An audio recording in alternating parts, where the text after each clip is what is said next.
What was the creepiest thing that ever happened to you? I've always loved the rain. There's something about the steady rhythm of raindrops against the window that brings me a sense of calm. It was during one of those serene, rainy evenings that I encountered the man in the yellow raincoat. It was a Friday night, and I was home alone. My roommate had gone to visit her parents for the weekend, leaving me to enjoy a quiet night with a good book and a cup of tea.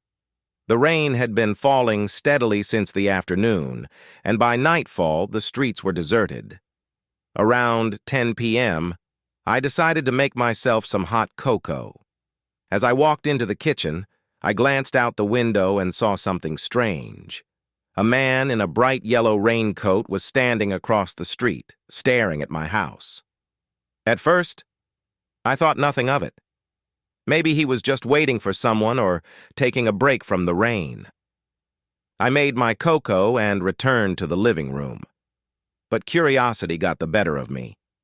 I peered out the window again, and there he was, still standing in the same spot, motionless, staring directly at my house.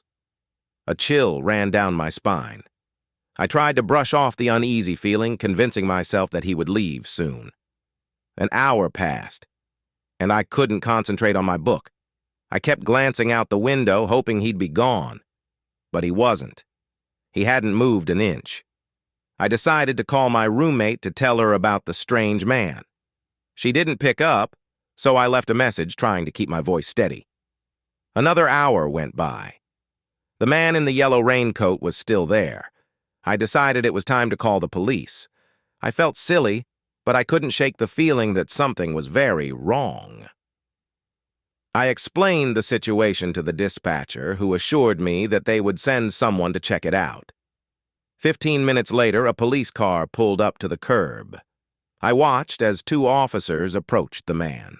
They spoke to him for a few minutes, then turned and walked back to their car.